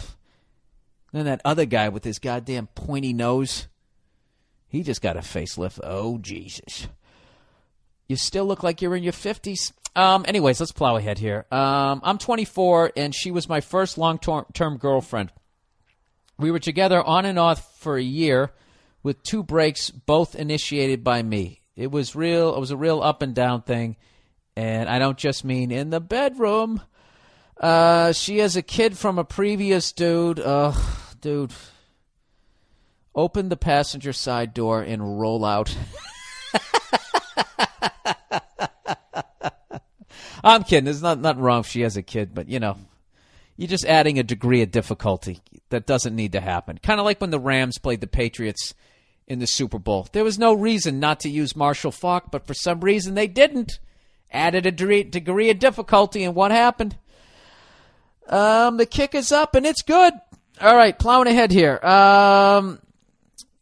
So anyway, she had a kid from a previous dude, and I got along well with the kid, and I guess it's really matured me to play stepdad for a year. She had a lot of mental issues, medication. She left a scar on my upper arm when she bit me. Lots of suicide threats. My mom hates her. My friends hate her. Dude, are you a fucking moron? Do I really need to answer this? Hey, Nia, how are you? You look a little angry. Come here. They need your advice here. Why are you in here talking shit? I'm in here because I needed you to come in here. You couldn't have just said, come in here? You had to insult me? I have to make it funny. It wasn't funny. It's fucking hilarious, and all my podcast listeners are laughing. It's comedy. Somebody's got to get hurt. And it was your turn. So quit your crying. I'm going to read this because we only have one microphone. You're going to shut your face, and when I'm done, I didn't think you were going to be on this one. Just shut up because I don't have you mic'd, sweetie. Stop telling me to shut up. Sweetheart, love of my life. Shut your face. And let me read the rest of this. No, read it. All right, here we go. Dinner's ready, by the way. All right. Jerk. Let me plow through this here because the listeners already heard this. All right, he's 24 years old. He had a long-term girlfriend. They were on and off for 2 years. She has a kid from a previous relationship. He didn't mind playing stepdad. She has a lot of mental issues. She's on medication. She left a scar on his upper arm where she bit him. Lots of suicide threats. You should see the face she's making right now, sir. My mom hates her. My friends hate her. For some reason, this guy needs advice. When she was normal, this girl was fucking perfect. We had the same sense of humor, got along great. It seemed like every time we were together, it would just get worse and worse until I couldn't take it anymore, and I told her to fuck off. The first 2 times, she would call or message me in a couple of months, and then I'd end up meeting her, and we'd talk. Next thing I know, I'm back in the relationship. It's good and getting worse, and then I tell her to fuck off again. I've tried seeing other girls in between, nice girls, normal girls, etc. Just can't get the same connection as I had with Melly. What do I do? Does it just take more fucking time? Should I call her again? But blah, blah, blah. Dude, I already know what's going on. This girl is a fucking beast in the bedroom. Oh, yeah. She's an absolute beast in the bedroom, and he's running back to the best pussy he ever had, because other than that, there's no fucking... Come here. There's no reason. Yeah, crazy women are insane in bed. Yeah. No pun intended. Yeah, no, she's probably really good in bed because she's crazy.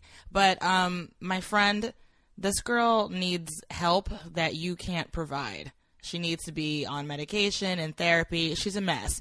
And your self-esteem is clearly pretty low because you keep going back to this basket case. Tell him to rub one out, and when you're done rubbing one out, and then think about getting back into the relationship with her. And there's your fucking... Rub one out first, and then, like, once his sexual desires from her... Rub one out, and the second you're done cleaning up the fucking mess you created, think about going back into a... Is it necessary to be that Yes! romantic? Yes, it is. Necessary? Yes. I don't do this on stage. I don't do it on television. This is my outlet to be an absolute pig. I love this fucking podcast. It keeps me sane. Stop ruining my fun. You know it's going to come back to bite you in the ass, right? For what? The only way it'll come back to bite me in the ass is if I have a part on a sitcom or I'm running for president. And I can live without either one of those. All right? I'm happy. I'm happy with who I got. So let me finish. So rub one out. And afterwards, think about being in a relationship with her, okay? And there's your fucking answer. That's it. What you have is you're codependent. Look up that word if you don't know what it means. But Talk down to my listeners. I just meant that he should look into it because it's like it just means that you need this girl because you feel like you're fulfilling some sort of role. You know, like it makes you feel important to sort of help her or be there for her, but it's all based in insecurity, and that's why you keep going back to her. You deserve better than this. This is a ridiculous cycle that you're putting yourself in. It's completely unnecessary. So you need to tell her to fuck off, and you need to keep walking in the other direction, and don't let her seduce you with her fucking manic depressive pussy.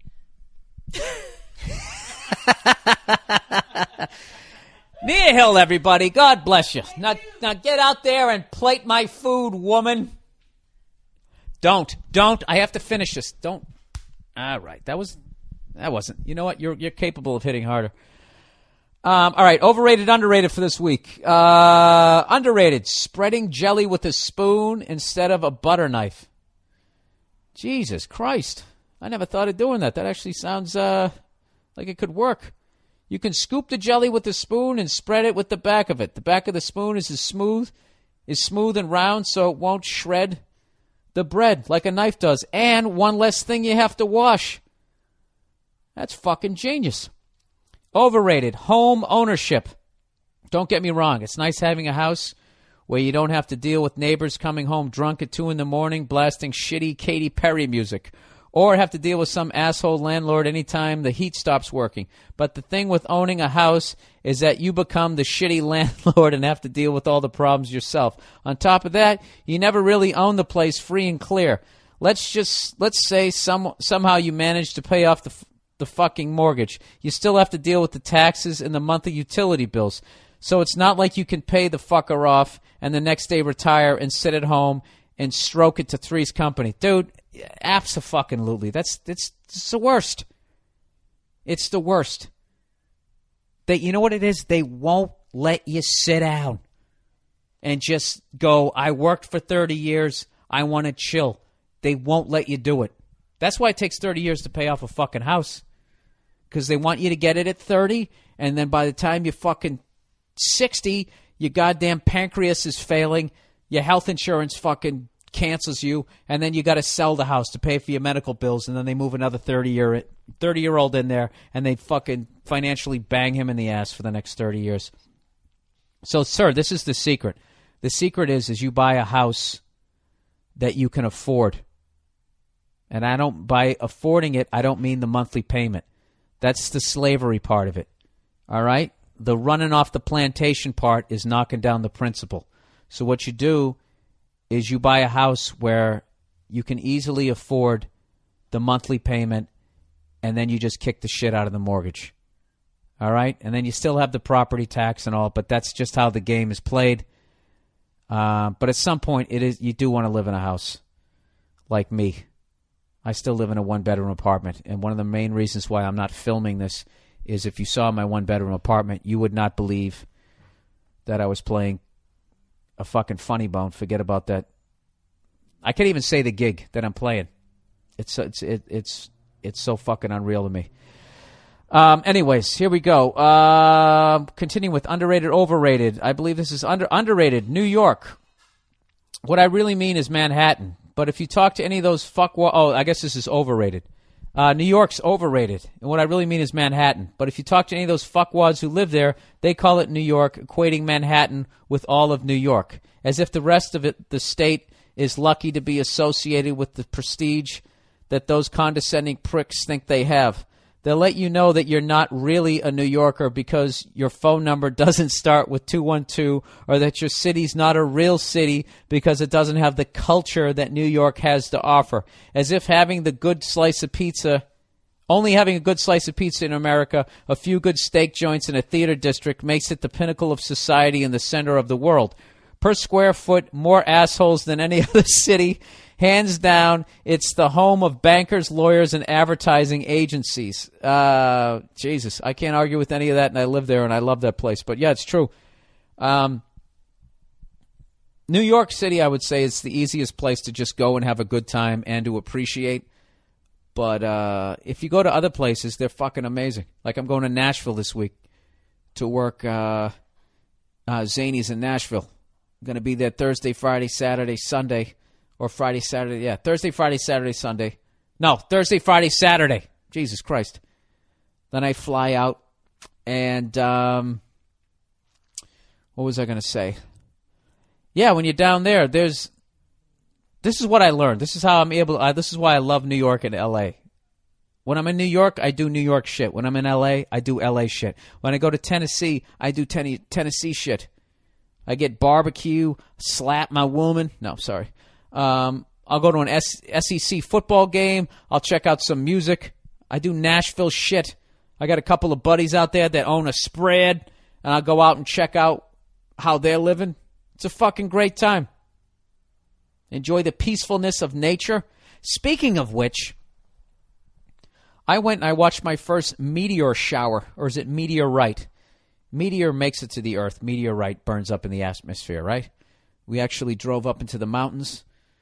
And one of Nia's friends was like, let's go watch a meteorite shower. So I was like, all right, yeah, let's fucking do it. So I go up there, and it was absolutely amazing. But there's too many broads. I liked all the women who were there, but Jesus Christ. You know the peace and the tranquility that you get when you're out, you know, what the fuck is that guy's name? The guy wrote about the pond, Walden, whatever the fuck his name is, Henry Thoreau. You know what they talk about there? Basically, one of the great things about going out in nature is the peace of it. If you can just block out getting mauled by a wild animal. It's so quiet, and it's really great for you as a human being. And getting that peace and tranquility when there's 4 or 5 broads in the area, it is impossible.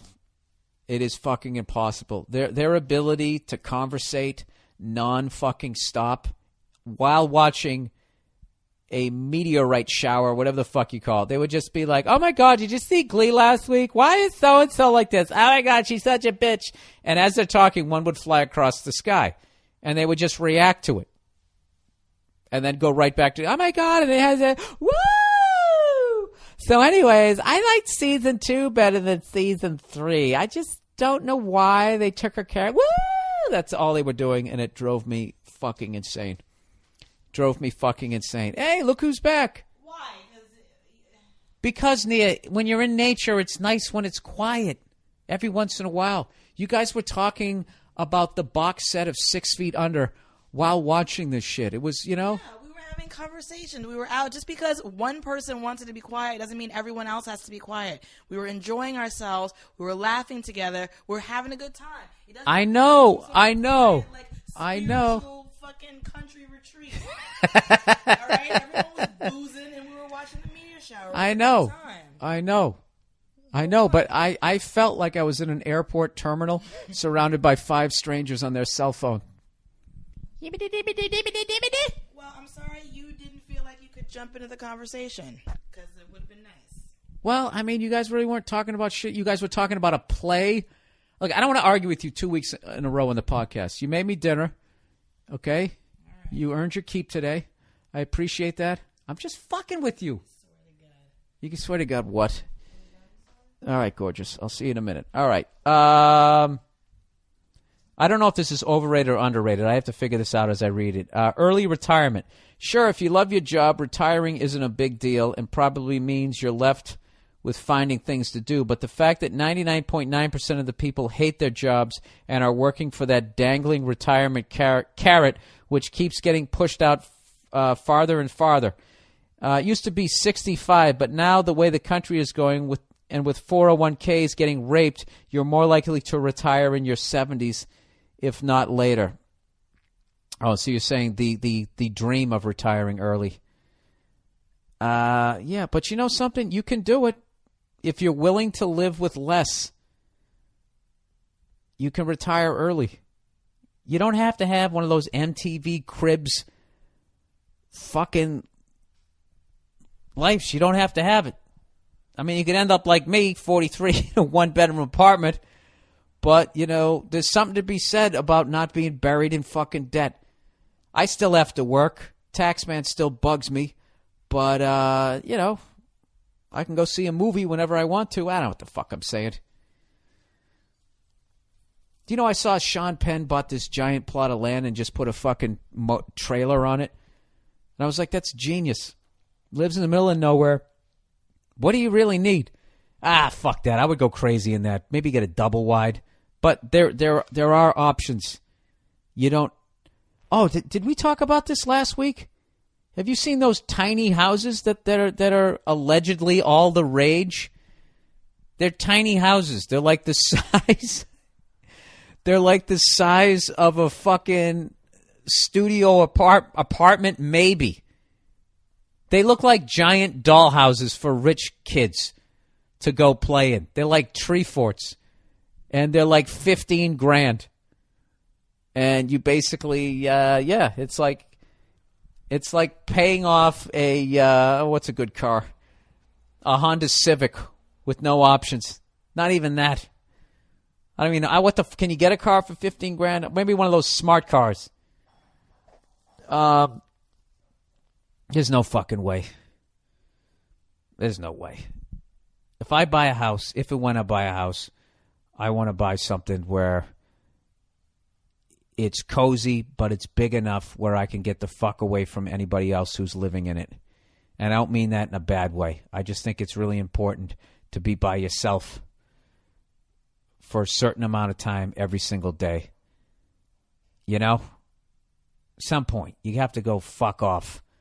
Go for a walk. You know? Do something. I don't know. I don't know what happened to this podcast, everybody. But listen, remember, if you want to listen to a great hour, I interview Ephraim Salam. It's the Monday Morning Podcast Select. It will be up and available for download on the mmpodcast.com. The mmpodcast.com fan page, the official fan page of the Monday Morning Podcast. We'll have a link. You pay 99 cents. And I got to tell you, Ephraim was a ridiculously awesome guest. And I even said to him at one point, I go, why don't you do radio or TV? And he says, because I say fuck and shit too much, which God knows I can relate to that. So we hit it off. Everything was great. And listen in if you'd like. And if not, don't. All right? So that's it. So that's your option. You can listen if you want. You don't have to. So I don't want to hear any of you cunts crying to me like, oh, why wasn't that free? Life isn't free, people of this generation. I know you get your music and your movies and everything else for fucking free. This isn't free. This costs 99 cents. Go fuck yourselves. That's the podcast for this week. Don't take any shit. And it's almost football season. And I'm excited about that. Talk to you next week.